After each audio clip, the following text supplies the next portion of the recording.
I'm here with Jill today, and we just had a quick conversation, or like how we didn't think the world would be in this place when we agreed to talk.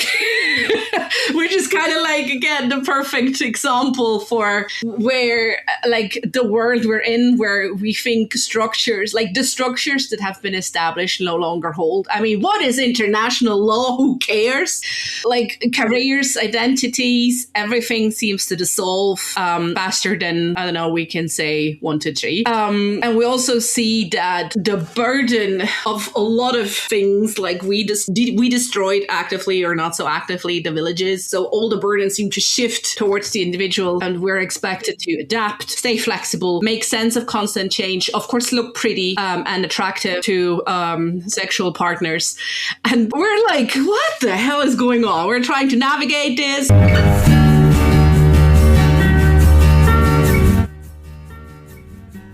There's a different way to think about mental health, and it starts with slowing down. Sometimes the longest way around is the shortest way home, and that's exactly why we're taking the scenic route. Hi, I'm Jennifer Walter, host of the Scenic Route podcast. Think of me as your sociologist, sister in arms, and rebel with many causes. Together, we're blending critical thinking with compassion, mental health with a dash of rebellion, and personal healing with collective change. We're trading perfectionism for possibility and toxic positivity for messy growth. Each week, we're exploring the path to better mental health and social transformation. And yes, by the way, pretty crystals are totally optional. You ready to take the scenic route? Let's walk this path together. All we get is like the old instruction, like the old manual, like our boomer parents gave us, old ideas of success and safety and adulthood. And I'd say this is where your book comes in, right? I think like this is where we're smack down in the middle of it. Like I couldn't even imagine when I started to write it, like, which was actually in the middle of COVID. And I think now, like, I remember kind of quaintly feeling like, and I think others did too, oh, maybe this is an aberration. You know, maybe this is a challenging blip on an otherwise still relatively stable timeline. And now it's like, yeah, no. I was thinking, stable. Who is stable? I think as you say, I think my father knew stable back in the day, but I don't know who she is anymore. Yeah, I think my father did too. Like he held his job at the same company for 35 years or so. Like I think. Yeah, mine too. I tell a story about him that's got cut out of the book that was quite interesting, which was that he lost his job in his 50s because it was the start of sort of the computerization of the workplace. Mm-hmm. And I remember coming home and him sort of sitting there going, yeah, they wanted me to use this mouse. It's called a mouse.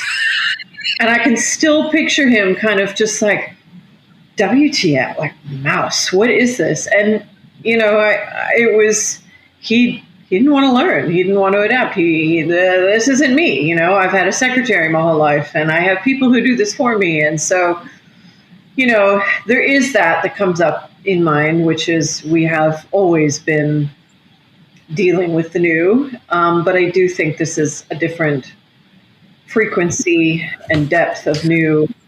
An acceleration, it feels like, for sure. It's existential. I mean, it's not, can I use new technology? It's, as you wonderfully described there in that brief intro, it's like so many facets of our lives, from our identities to our you know, sets of expectations for, you know, what our days will look like, what our years will look like. It's like trying to make sense of so much. And in the book, I talk about the great unraveling. And again, at that point, I had not included international law in my own understanding of that. But here we are, of course, like, why would that? We're keeping it fresh and interesting. Why wouldn't that be included? And as you rightly said, I think, and as I'm talking about, the pressure on the individual is huge. And I think we're buckling under it for 1,000 reasons, and understandably, we can't do this on our own. So yeah, I'm hoping my book is one one timely contribution to a broader discussion about how we figure out how we're going to make this work for us. Yeah. Yes, and like we are all for, like, if you're not new here on the scenic route, like we're all for taking into account what's going on. Not being aware of what's going on politically is a privilege. So we are, and at the same time, our lives, and that's our privilege, as both of us talking, we're not on pause, right? So your book is called 10 Permissions, and I think before we go into like the permissions, what can you elaborate more on what brought you to kind of like the understanding of why we need new permissions? Yeah.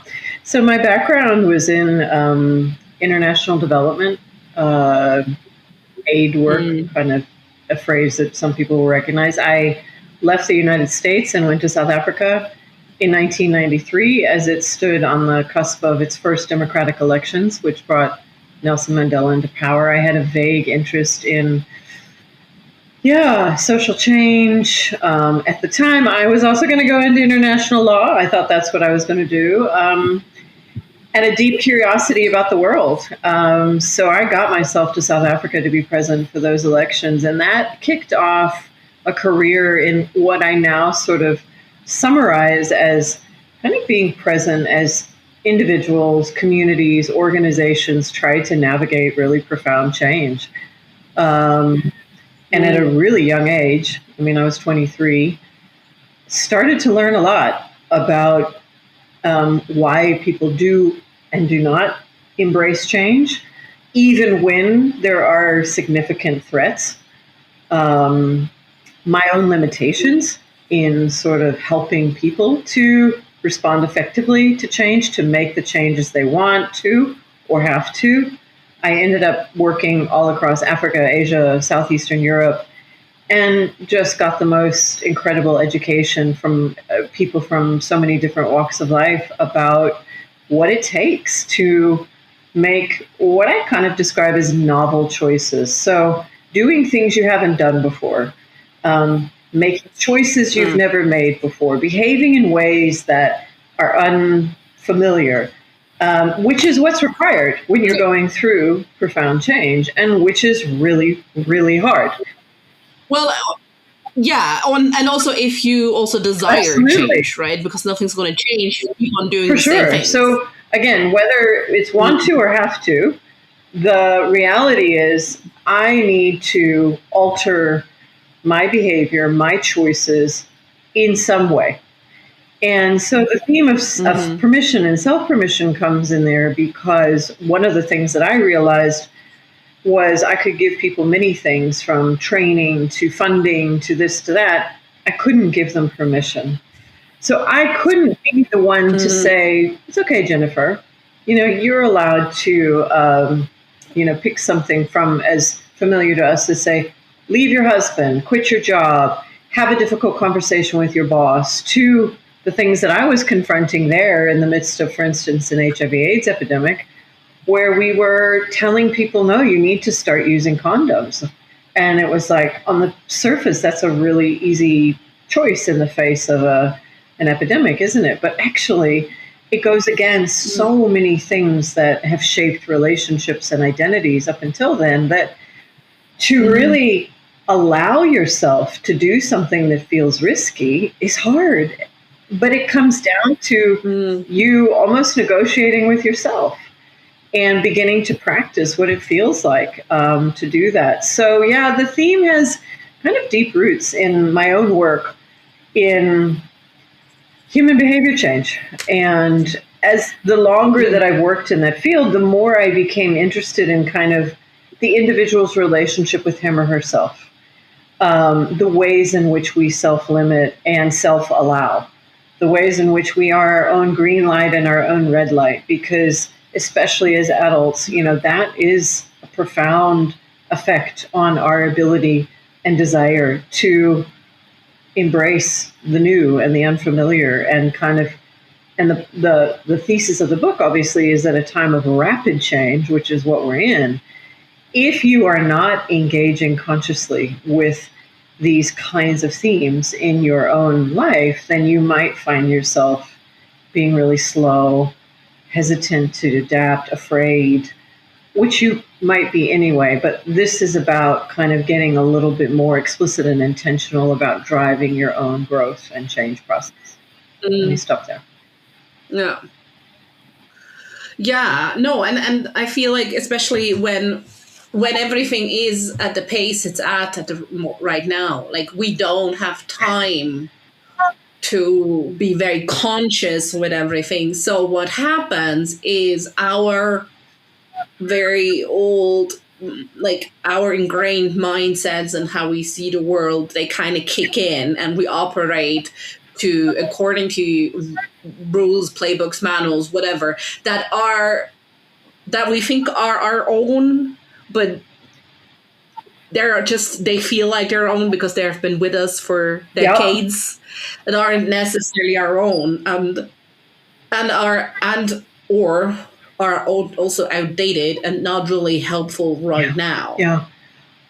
So true. So, I mean, that's the paradox that I think we face as humans is that in the face of profound change, we actually revert and double down to and on the most known and familiar, the most ingrained survival mechanisms and coping mechanisms. So, as I look around at the world right now, I don't think that the rise of conservatism, nationalism is all that surprising, because that's the reaction to the sense of extreme flux.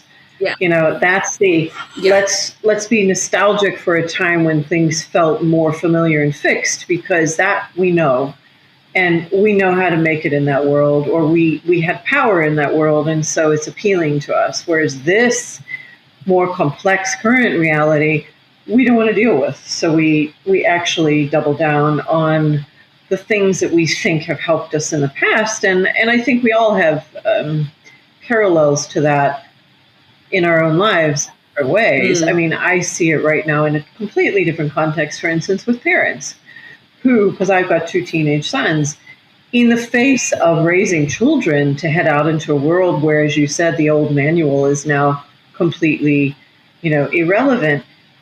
The vast majority of parents are doubling down on sort of old school academic metrics of success. Like, maybe I can army you up with 7 distinctions or 6 A's. Like, maybe I can try and do that. So they try and build a safety net with what they know, understandably. And I think, none of us. Oh God, yeah. You want the best for your kid, usually, and you don't know what you don't know. So we have no idea what kind of professions we'll have in 10 years from now. We don't. We do know, however, that placing an unnecessarily heavy emphasis on perceived metrics of capability in a world where those capabilities actually don't translate into real world success is probably not worth, as much effort as we might put to it. Yeah. But as you say, we don't have an alternative. So, well, fine, I'll go back to what I know. And I think all of us are finding our way through all this with greater or lesser degrees of competence and courage to... and effort. And effort, really. Right? Yeah. Like, I always think, yes, we're doing, some of us are doing really well. And, collectively, if you look at, world poverty, it has improved in the last decades. Objectively, we are doing better. But it's always kind of at what cost, and couldn't have it just been easier? No, I think that's... So... one of the things when people talk to me about this book and what I would want it to achieve is that I do feel like fear has become such a currency, as you say, despite the fact that through a much bigger lens, there is progress.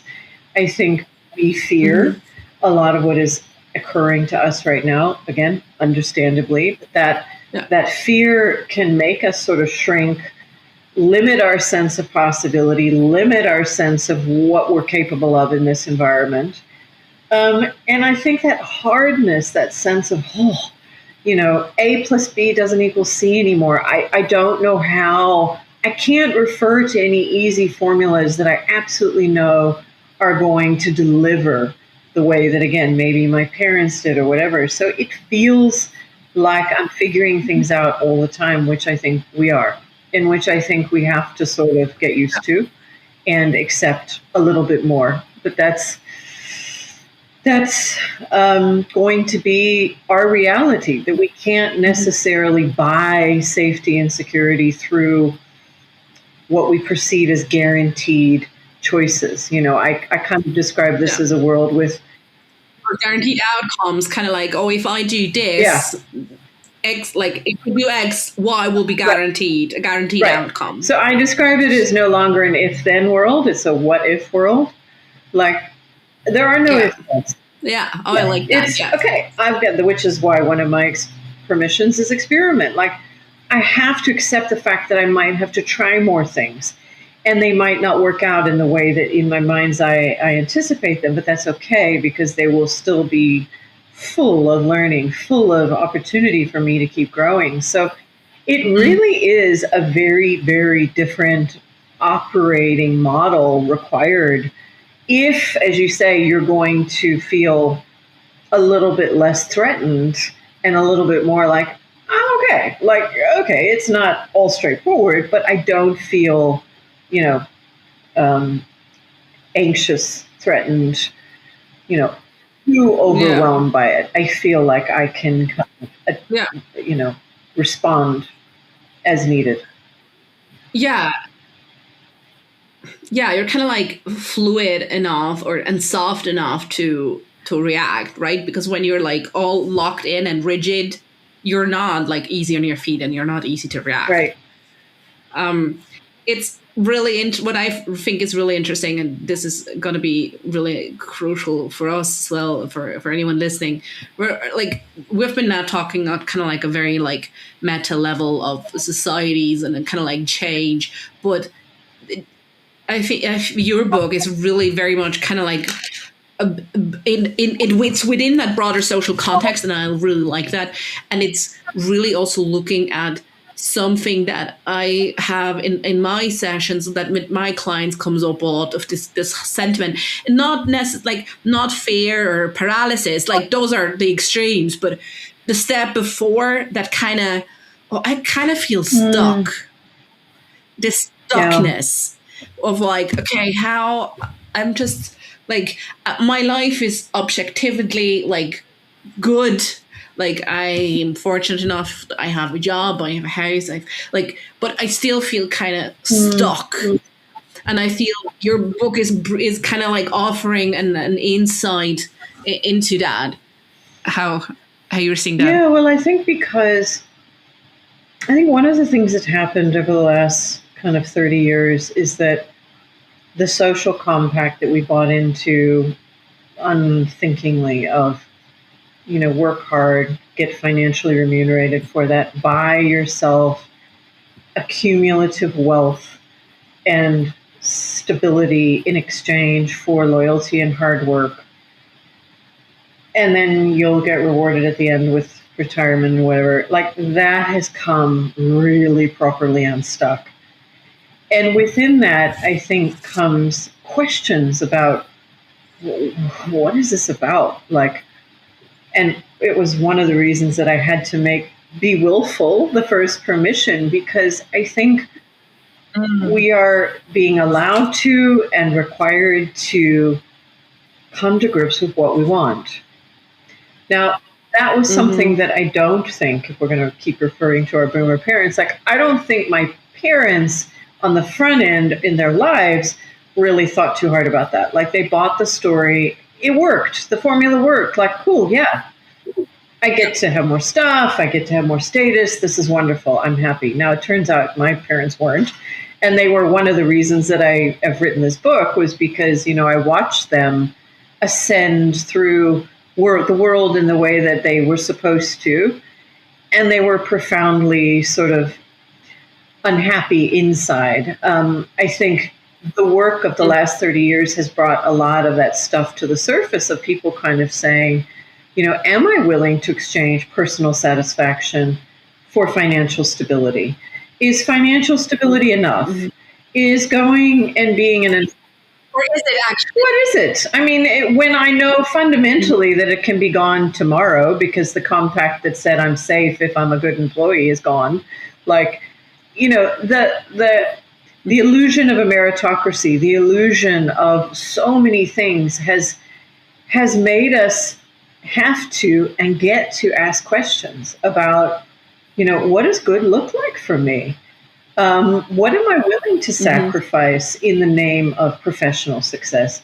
How much does that matter to me? Et cetera, et cetera, et cetera. So I think a lot of important questions are bubbling around for people beneath the surface as part of the cultural conversation. COVID really brought some of that up because, here we found quiet quitting. We found people kind of going, wait a second, I'd much rather be at home and have more autonomy and flexibility, and guess what? I'll take a pay cut for that. Like, this stuff is bubbling, and I think it leads to the pressure to kind of know for yourself, like, oh, where do I stand on all this? What do I want?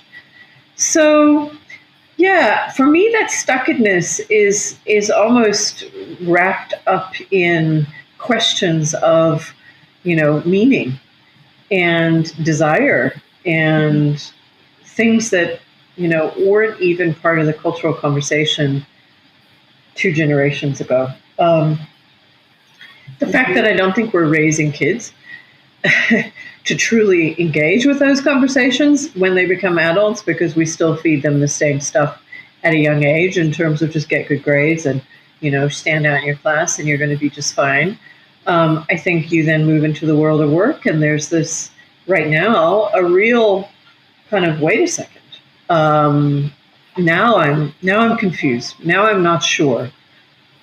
So yeah, that unraveling, I think, has brought things up, and with the 10 permissions, what I wanted to do was get people to think through for themselves, some of these things, so that they start to engage with self in a way that might bring a little bit more of a sense of clarity and control back into self as they try and make sense of so much around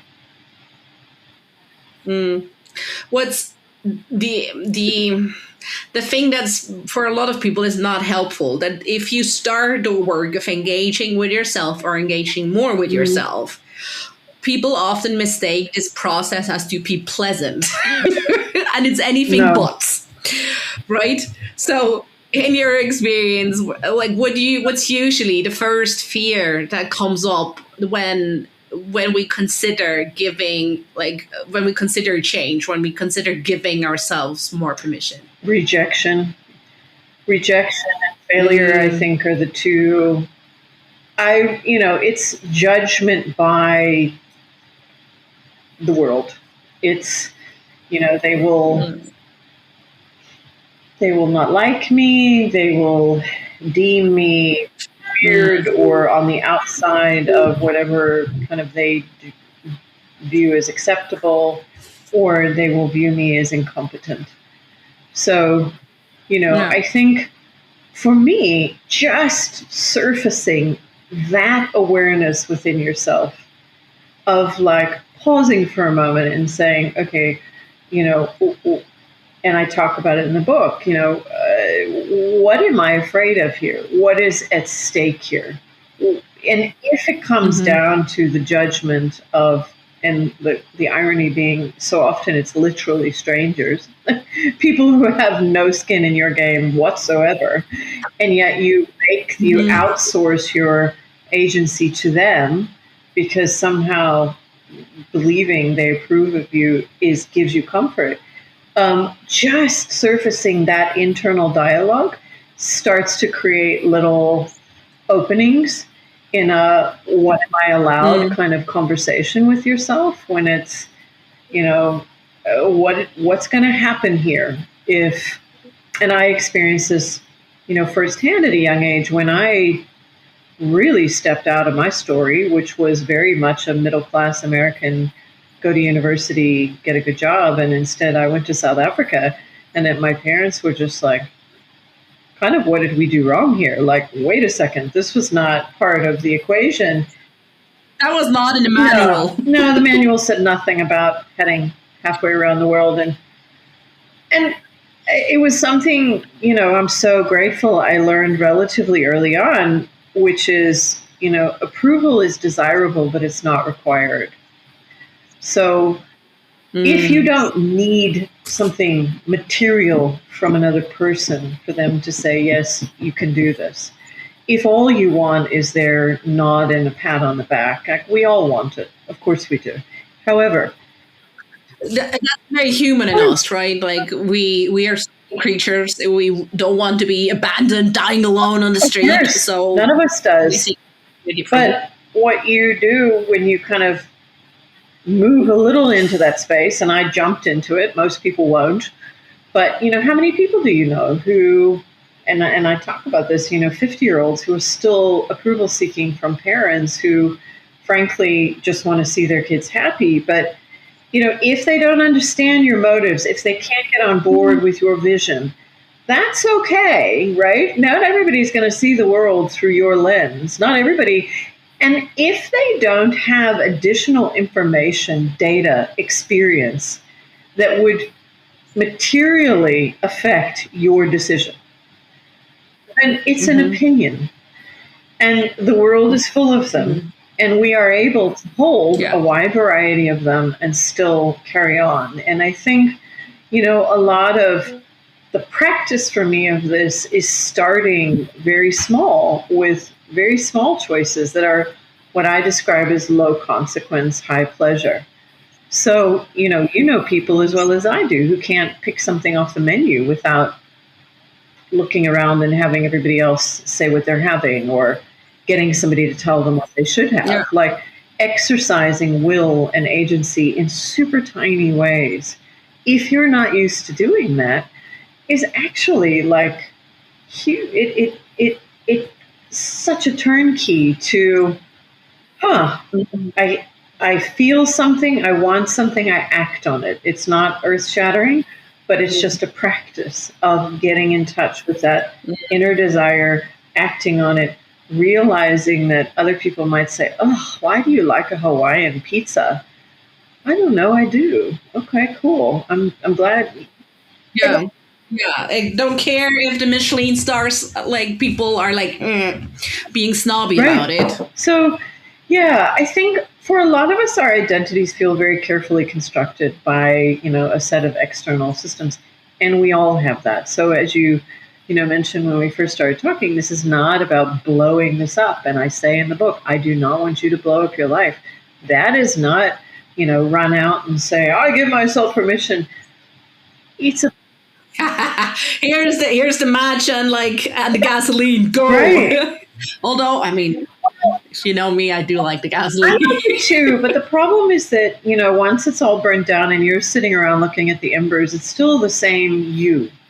And what you haven't done by lighting that match is build up a kind of muscle that's going to help you keep going now. So everybody loves a dramatic decision and everybody focuses on those.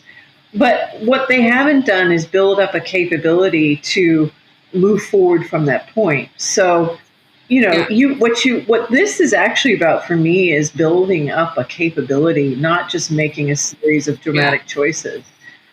Yes, that's such a good point, right? We have people who, as you said, have a really hard time ordering the kind of dish they want. And then they're sitting there thinking, oh, why do I not leave mine chopped tomorrow because I'm unhappy with it?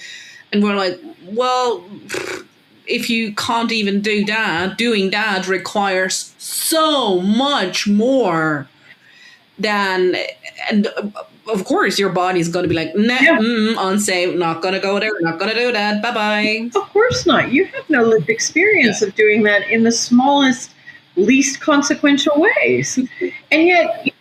you just have to do regionals first, and then at some point you go to the Olympics. Totally. And I often use a kind of sort of fitness references or whatever with like, it's the equivalent of going to the starting line of a marathon when you haven't even, walked, On done 100 meters, done Yeah. 1K. It's like it's the difference between believing that, we have to make a series of big choices versus we have to build choice-making muscles. And from a very young age, and this is the permissions paradigm that I talk about in the book, we believe that to make choices that we want, we have to seek permission for them. So we are very deeply conditioned with this, I succeed through making a series of familiar and acceptable decisions. But when I start to want to have to make unique decisions that nobody else in my family has made, or ones that I've never made, or at least ones that I'm not used to making confidently, then all of a sudden I feel very unsettled. I feel very threatened. So it's building up a tolerance and a capability to kind of tune into your own direction, not drowning out the voices and opinions of many others if they have relevant inputs to whatever it is that you want to do or need to decide about. But exactly as you said, I have people who are talking about purpose and they don't even think about how, they want to spend their Saturday afternoon. It's like, let's look at days, not years. Let's look at pleasurable things, not major life decisions. Let's get into the guts of how we're living our lives before we start to kind of redesign our lives. Yeah, I always also tell my clients, like, when they're wanting to change, and I think it's also like one of your 10 permissions, you have to think so incredibly small. You think of something you want to change, and then that probably is still 100 times too big. You have to go even smaller. It has to be so teeny tiny that you're like, this is ridiculous. This will not do anything. But then you go do that. Do that. Yeah. And then you see how it feels. Like, why is that? Why is it taken so long for us to get to this place? Because it makes so much sense. And in so many realms of our lived experience, we know it, right? You've got to start with just tiny things that begin to then.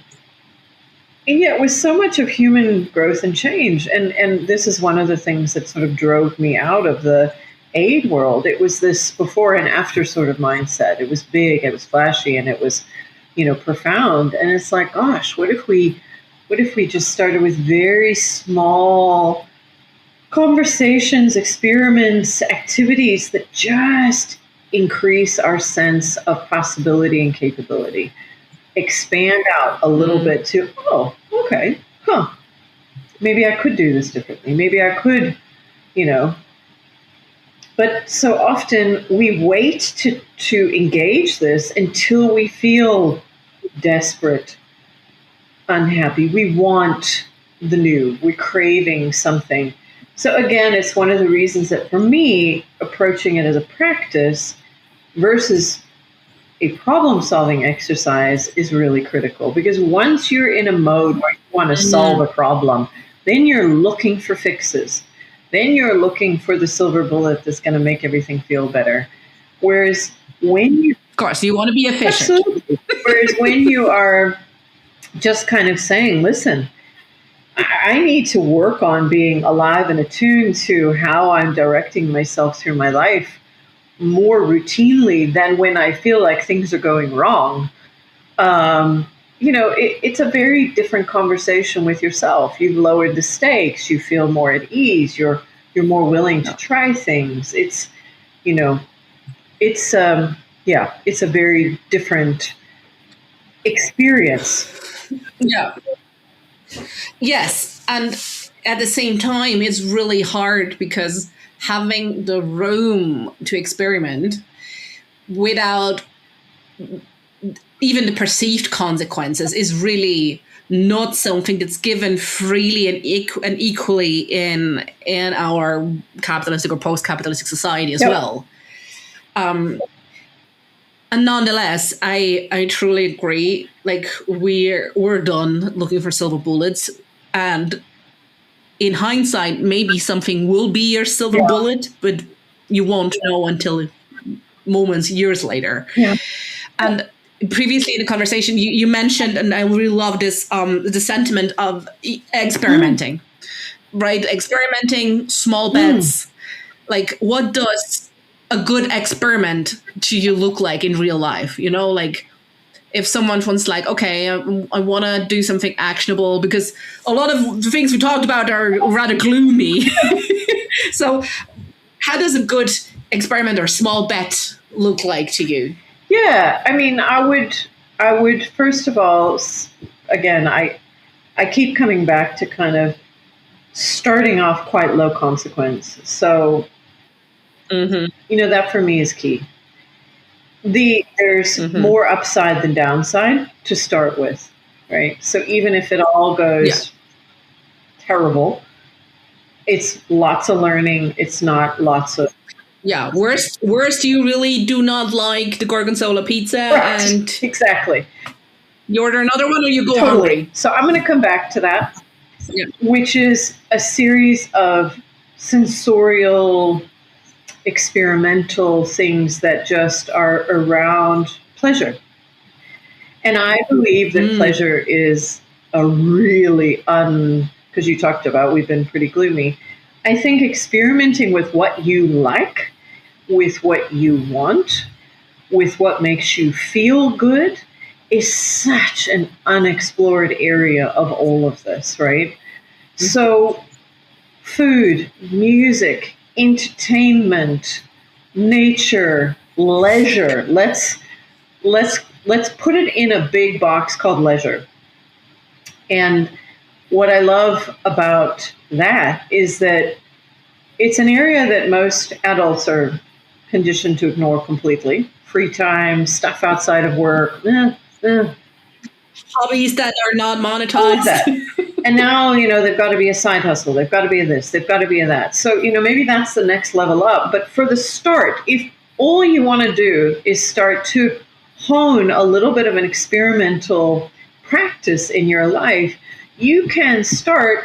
And again, with all of this, I would say start on weekends, not during the week.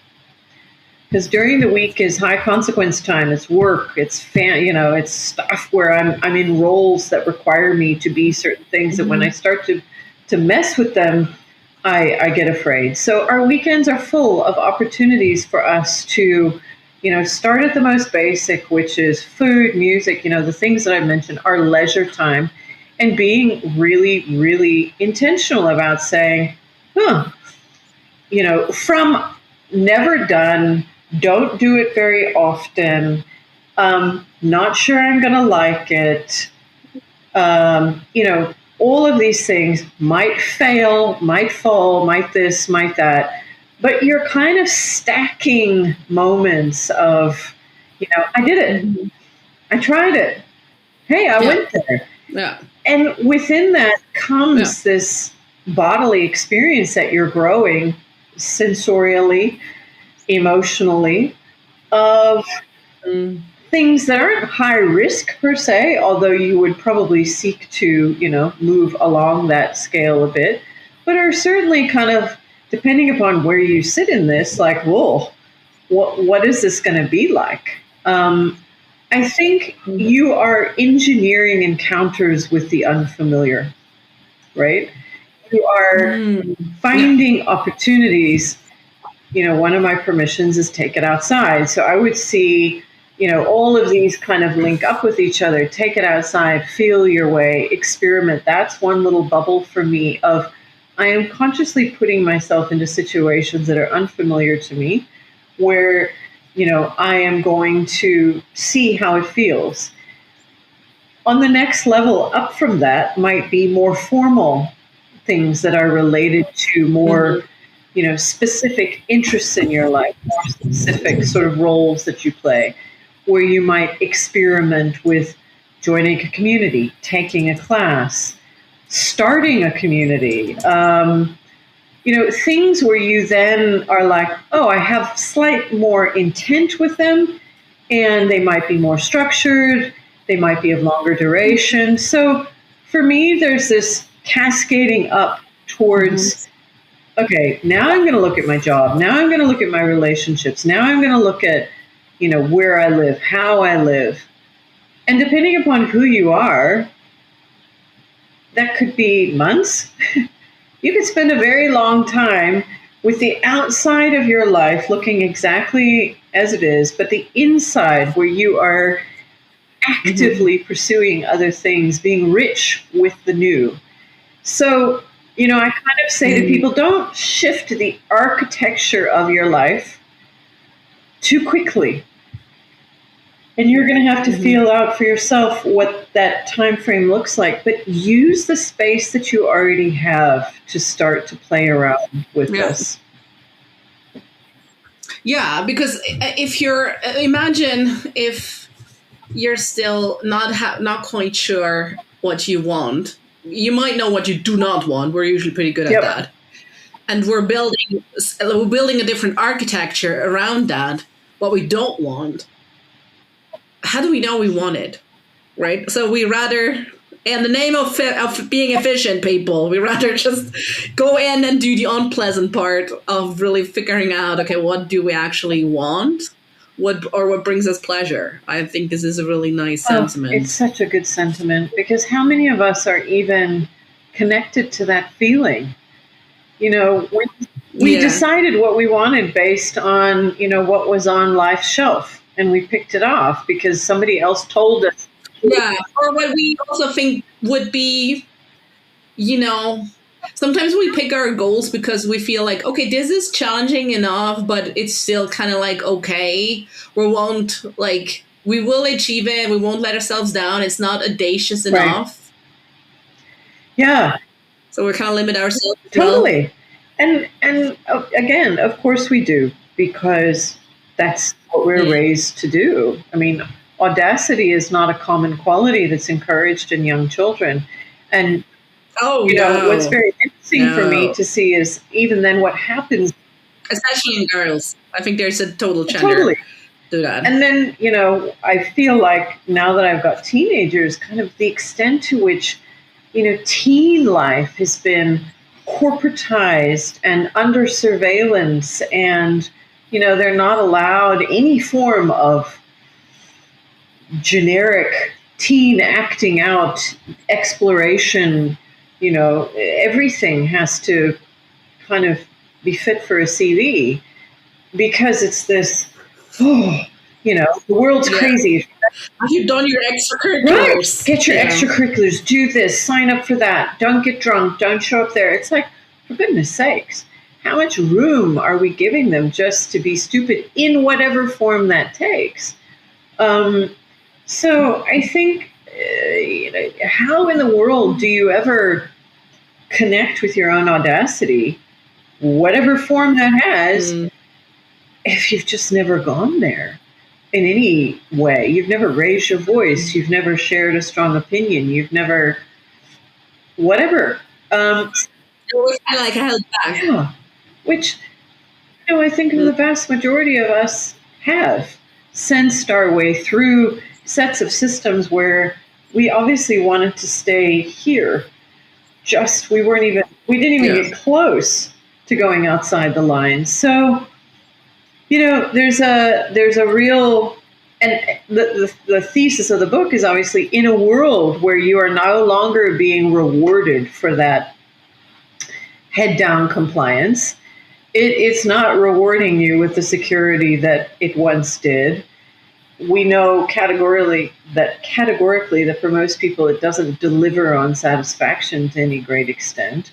But also the degree of change that is occurring to us means that there's a readiness that's almost being required to engage with the unknown and unfamiliar, such that if you revert to that sort of, let me just sort of pick a lane approach, you're probably going to get knocked out of it at some point. And then what will you turn to? to help you redirect and find your way forward. So, it's kind of neither strategic nor desirable anymore. And that's great because it opens up all sorts of possibilities. But if we're not consciously pursuing them and embracing them, then we're just going to kind of experience this moment. Oh, we'll just waste away. All the opportunities will waste away. We'll experience only as loss and chaos, which, yes, there is that for all of us. But within that is so much room, which is why, in the book, I talk about turning the unraveling into a renaissance. Like, there's space, there's room, there's options. So can we grab them? Can we embrace them? That is going to require us to really consciously and intentionally do that. I love that.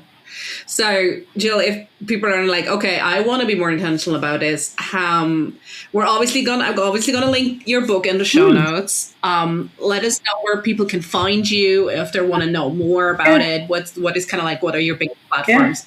I will. And I will also say that one of the things that one of my experiments, if I can say, is starting a community.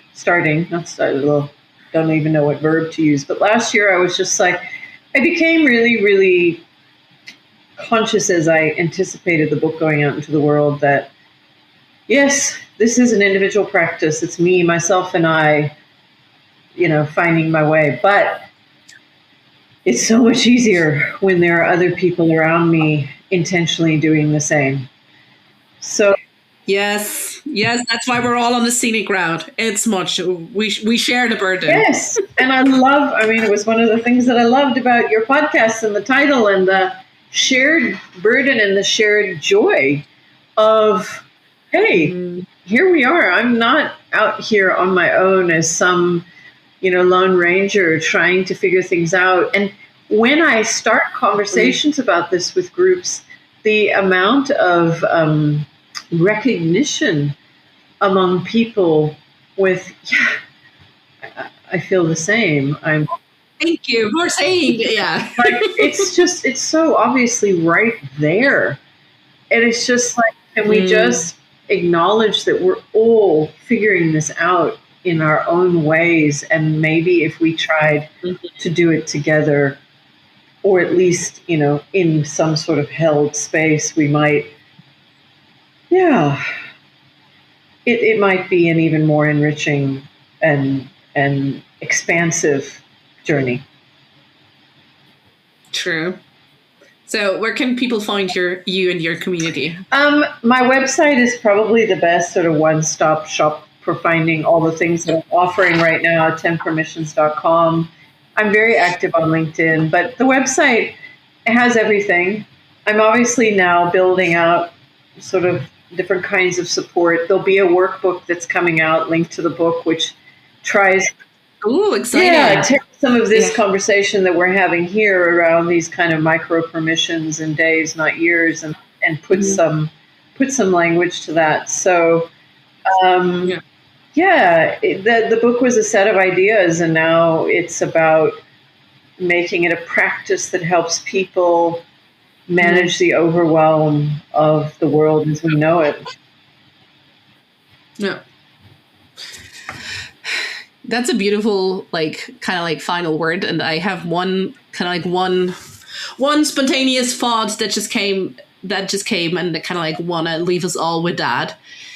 We talked about pleasure, and I think this is really something so crucial because many of us, we all do, in so many different forms, deny ourselves pleasure. We postpone it. If we engage in it, we justify it, we moralize it away, we treat pleasure as something that's kind of to be earned later after I've been productive all day, right? After being responsible, after approval, after whatever. And yet there's this interesting kind of juxtaposition of we are so deeply drawn to people who visibly enjoy themselves. who eat with gusto, who walk through life having fun, having a good time, like who take up space with ease, who seem so alive and curious and pleasurable to be around. So maybe that attraction is telling us something, and maybe what we admire in those people is the very permission we kind of like we've been withholding from ourselves. Oh yeah, God, that is just like so beautifully put. I mean, there's an aliveness.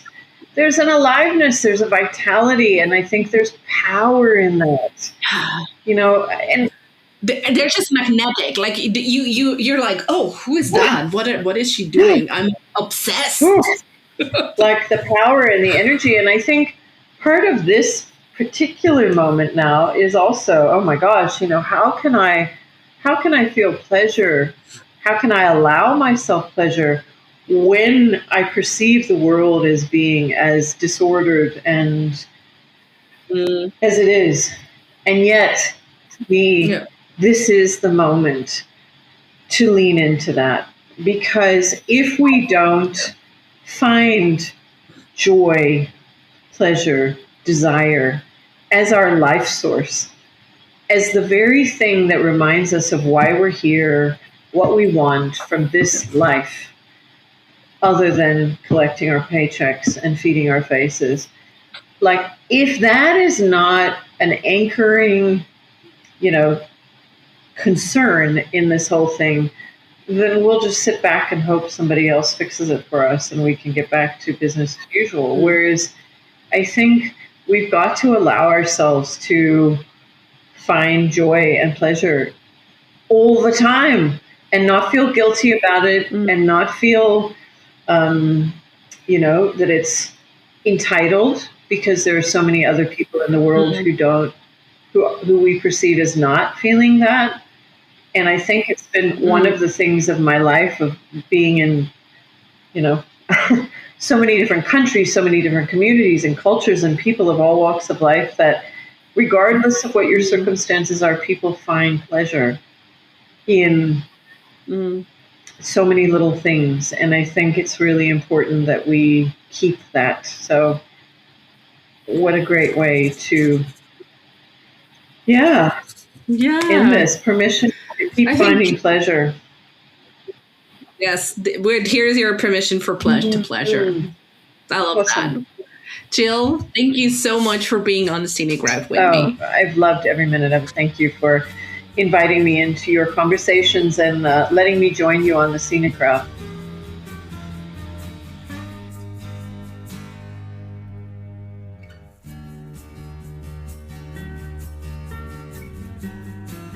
And just like that, we've reached the end of another journey together on the Scenic Route podcast. Thank you for spending time with us. Curious for more stories or in search of the resources mentioned in today's episode? Visit us at scenicroutepodcast.com for everything you need. And if you're ready to embrace your scenic route, I've got something special for you. Step off the beaten path with my Scenic Route affirmation card deck. It's crafted for those moments when you're seeking courage, yearning to trust your inner voice, and eager to carve out a path authentically, unmistakably yours. Pick your Scenic Route affirmation today and let it support you. Excited about where your journey might lead? I certainly am.